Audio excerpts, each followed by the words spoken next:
এখানকার সময় 12:36 আমরা এখানে একটা নার্সারিতে এসেছি। এই নার্সারিটার নাম হচ্ছে গিয়ে প্ল্যান্ট কনভার্সেটরি। তো আমরা একটা এক্সপ্লোর করবো। আচ্ছা, তো এখানে বিভিন্ন ধরনের গোলমরিচ গাছ দেখতে পাচ্ছি। এই যে আমার আই থিঙ্ক এগুলো হচ্ছে গিয়ে গোলমরিচ, আমি এরকম দেখেছিলাম।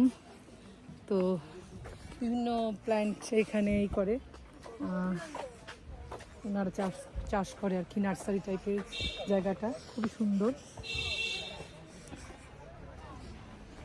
শীতকালীন যে ফুলগুলো আমরা সচরাচর দেখতে পাই বাংলাদেশে, সেই ফুলগুলো এখানে তো অল টাইমই শীত, সে কারণে এই ফুলগুলো সবসময় শীতের রাজ্যের ফুল আর কি।